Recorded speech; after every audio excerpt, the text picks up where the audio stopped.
On a politician's trip through Northern Ontario more than 3 decades ago, Sheila Copps had a fellow MPP push her against a wall, fondle her, and try to kiss her.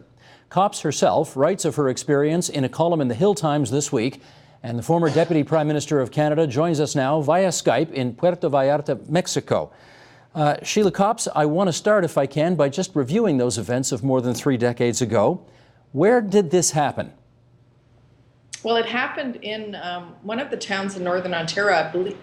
I believe at the time it was either Sault Ste. Marie, or I'm not positive of the town, because we went from town to town having hearings during the day on family violence. And then in the evening, we would usually have dinner as a group and then retire to our rooms to prepare for listening to the next day's testimony. So it was a bit of a whirlwind tour. And it happened when we left the dinner. This particular MPP and myself were both on one floor, and people were getting off at different floors. So it happened when the two of us got off the elevator alone together, and I was heading to my room and he was heading to his. And I mean, I'm obviously not going to ask you the name of the guy because you're not going to tell us anyway, but part of your caucus, part of the opposition caucus? He wasn't in my caucus, but I mean, at this point, it's been so long ago, I'm not looking to sort of, I'm not even sure of the, whether he's still with us, because I'm getting older and I haven't followed his path since I left Queen's Park. But he was a member of another party. We were always friends, like friendly together, friendly as a group, but I never saw it coming. He just got out of the elevator, and very uncharacteristic of him, because he was a fairly mild-mannered guy, all of a sudden jumped me, pushed me up against the wall, and I basically responded, I guess, using some of my sports background. I brought my knee up and kicked him, and he reeled back, and then he just went back to his room. And after that, he obviously never made any more advances, and that was kind of the end of it. So I sort of took it as a stupid mistake that he made.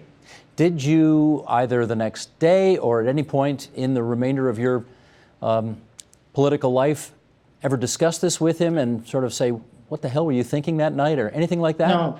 No, because I think after that incident, I kind of kept my distance. Even though we were committee members together, I didn't want to, he obviously had misinterpreted some signals that I had been interested or something, so I kind of kept my distance. When I wrote the book in 1986 about sort of life on the Hill called Nobody's Baby, I mentioned it sort of en passant as one of the things that, as a young member, you kind of grapple with, because I was also, Susan Fish and I, you remember, because you're about our generation. Susan Fish and I were the only two young women. There were 6 women in the House, Betty Stevenson, and there were 4 others, but there were 2 of us who were relatively new and young. I was about 28 at the time when I started. And it was a bit of a shock to the place, because they had no knowledge or experience with young women working in a parliamentary context. So when I wrote the book in '86, I included this anecdote to kind of say, well, these are some of the things that you actually face. And at the time, I never discussed it with anyone, because I didn't have another woman in my caucus. I might have said something in a warning if there had been another woman, but I just sort of figured, he made a pass. It obviously was not reciprocated, and he never did it again, so I just left it at that. Well, you call it a pass, but it sounds like... It was an assault. It was an assault, yes. Sounds like it was an assault, yes, indeed. In which case, you decided not to tell anybody at the time. I appreciate the fact that you didn't feel you had the avenues or the confidences of enough people to be able to share that with anybody at the time. So why talk about it in the Hill Times column all these years later? Well, I think if you take a look at the Hill Times column, I write once a week on what the issues of the week are, and that particular week, obviously, the allegations swirling around the Hill, that was what the discussion was about. And what I tried to do in the column contextually is to say, look, there is a different or a lack of process in Parliament, for sure. But in addition, there are things that happen in ordinary society. Surprisingly, since I wrote the column, I've had revelations to me from men, for example. A gentleman who's a former RCMP officer just emailed me, and he's living in a retirement home and was assaulted by another resident. So it's huge. I personally didn't expect the reaction that I received, but I thought it was important to say, look, this happens. It happens in Parliament. It also happens outside Parliament. And it's something that I think we probably shouldn't keep under a sort of a cloak of secrecy, because in doing so, it just allows, I think it gives perpetrators some cover. Well, of course, part of what made that column in the Hill Times shocking was not just the reminder, I guess, of the thing you had mentioned en passant in your book 5 years after the fact, but you also acknowledged that you had been raped at some point over the years. Now, that was before you got into public life, I assume? Yes? Yes, and I had never told anyone up until this column. In fact, my husband read the column because I said, you know, I'm putting this out, what do you think? And that was the first that he'd even heard of it. I'd never discussed it with anyone. Why not? And well, partly because at the time that it happened, I was very shocked. I think I was very ashamed also. There's a certain amount of shame attached to being attacked by somebody that you know and you think you have a relationship with. And then, as I mentioned in the column, I did call the police at the time. I was very upset, and they said that they couldn't pursue charges because it was not a sort of an anonymous stranger. But they did suggest it, and they did make a visit to him and kind of told him that he was being watched and to stay away, and he did, and I never saw him again. So I guess I just sort of, it was a pretty horrible experience, and I was surprised when I did write about it how much it still stayed with me, because I really had sort of thought I just shoveled it away and it was gone and it was part of somebody else's life. That's how I kind of looked at it. And then this week, when I wrote about it, and my husband said, you know, this is going to be quite explosive. And I said, well, you know, it happened so long ago. I wasn't really prepared for the reaction. Well, I was going to say, Antonia Zerbesius, whom I'm sure you know, formerly of the Toronto Star, was on this program quite recently and talked about 3 incidents of her past of sexual assault and rape, expressed many of the same sentiments you did about feeling somehow it was her fault and therefore hadn't told anybody, including family, over the years. She was candid enough to acknowledge that it was difficult, even all these years later, to deal with. And I want to ask you the same kind of question. Has it been at all cathartic for you to finally make this public all these decades later?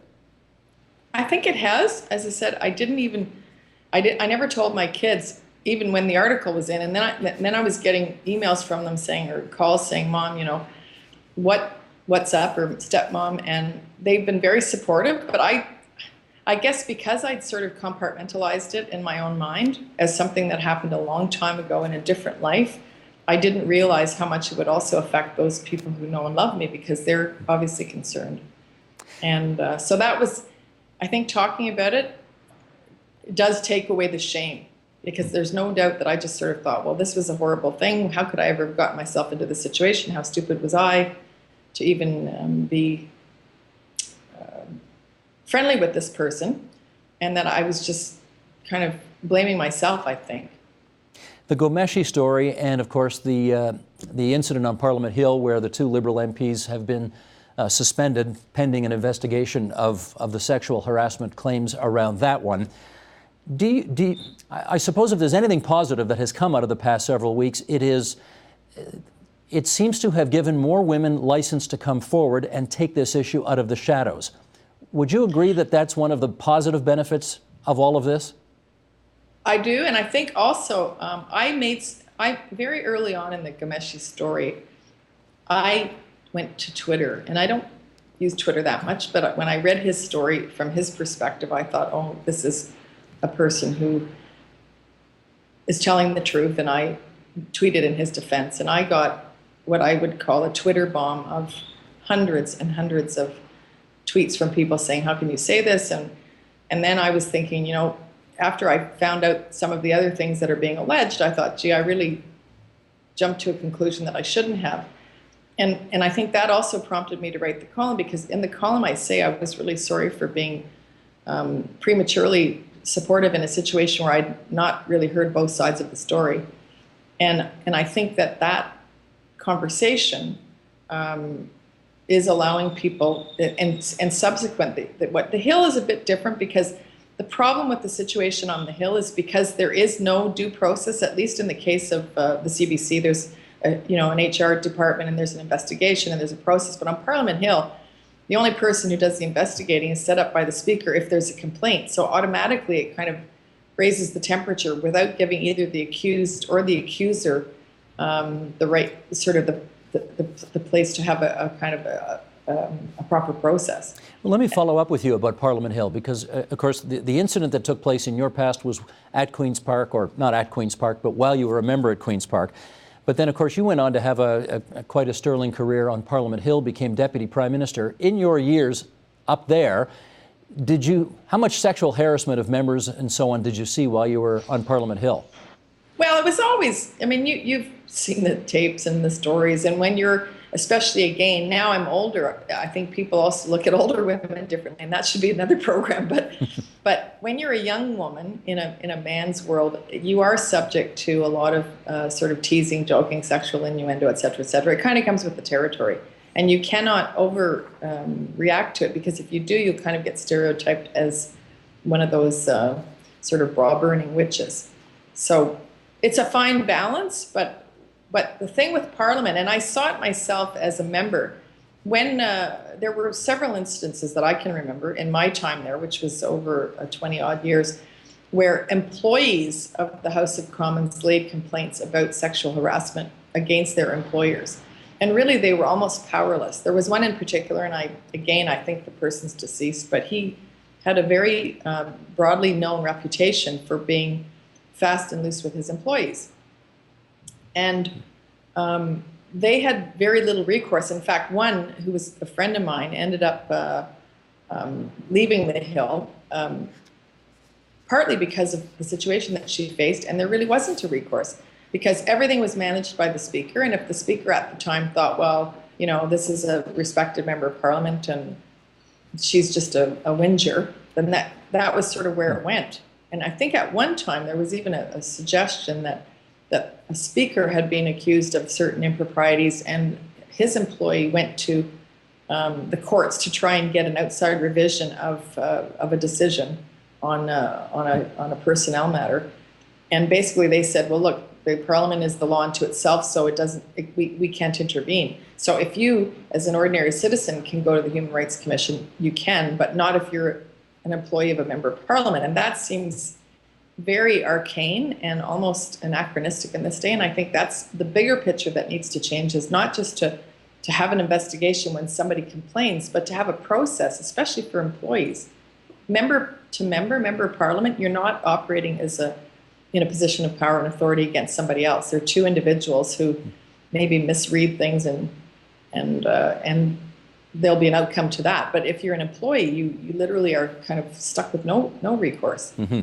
Let me get your view on this angle of the story, and that is, Canadians may be under the assumption that sexual assault, sexual harassment, which of course is in every sector of society, is more pervasive and worse in the political realm. What do you think on that front? I don't think it is. I mean, I'm not an expert in statistical collection, but if you read the numbers, and certainly the responses that I've had from people since I did write this column, it's everywhere. As I mentioned, one particularly poignant column that I got was from somebody who was a former police officer himself, and he was assaulted in a retirement home by another man. And he's absolutely devastated, and he tried to get charges laid. Eventually, he did get the person on the registry for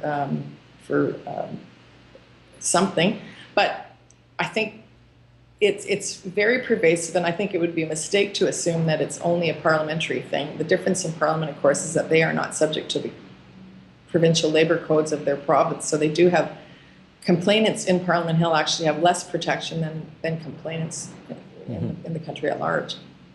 I think those of us who've got good memories certainly remember well the confrontation you had with former Conservative Cabinet Minister John Crosbie in Parliament, where he called you baby and you shot back at him, "I'm nobody's baby," and of course used that as the title of your book. And I just wonder whether, given your personal experience when you were a member of the Ontario Legislature, and given the sexism you ran into somewhat regularly, it sounds like, when you were in federal politics as well, was this an issue that you wanted to move the yardsticks on, but even you, who was nobody's baby, had trouble doing that?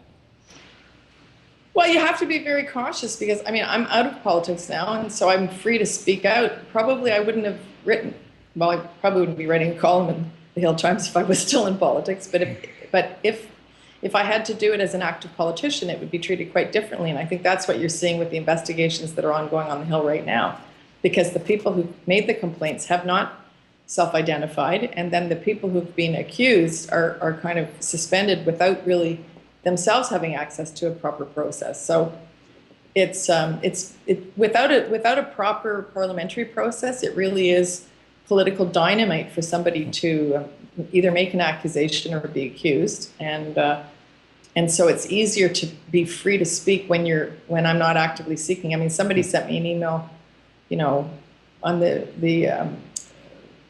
when I had come out in support of Jan Ghomeshi saying, "You're horrible, I'll never vote for you again." I said, well, I made a horrible mistake, but luckily I'm not running again, so you don't have to vote for me.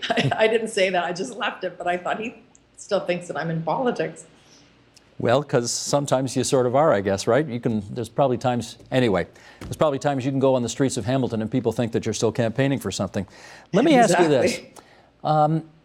Speaking of emails, I did get an email from a former Bill Davis cabinet minister who said, "It wasn't me." And I wonder whether there's a part of you that feels a need to identify who did this to you 30 plus years ago when you were a member of the Ontario legislature, lest the impression somebody be left. else is accused. Yeah. Well, yeah, lest the impression be left that there are others from that time who will now have to go around saying, "It wasn't me." No, and actually, I think somebody from one of the newspapers wrote a column kind of accusing me of accusing them by not naming the person. The individual, I was asked by somebody from the Star whether the person was still alive, and I think they may not be, so I'm not sure. I haven't pursued it, and it wasn't my intention to sort of put anybody out there as I guess I was kind of shocked at the surprise, because like I said, I had written about it before in 1986 in a book, kind of just as an overlay of what it's like to be on the Hill. But I really don't want to, 30 years later, for all I know, the individual, if they are still alive, may not even be in a position to remember. I don't know, because I'm 61 now, and I'm assuming this individual was quite a bit older than I was, so there's a good chance that either they may not be around, or if they are, they might not be cognitively, good. Mm-hmm. After we get off the air, you should tell me who it was, and then I can find out if the person's still alive and pursue it as needs be. What do you say? Oh, I don't want to do that. I just think it's and maybe this is hypocritical to say let sleeping dogs lie, but when I wrote the column, it wasn't because I wanted to finger somebody, and I hope that anybody else who's of the parliamentary committee that I was on, I didn't realize there were quite a few members. Apparently there were like 9 or 11 or 12 members. So I bear no grudge, and at this point it would be sort of pointless, I think. Okay. Sheila Copps, it's awfully good of you to spend so much time with us on TVO tonight. Thank you again. Thank you. Thanks for asking, Steve. Support Ontario's public television. Donate at tvo.org.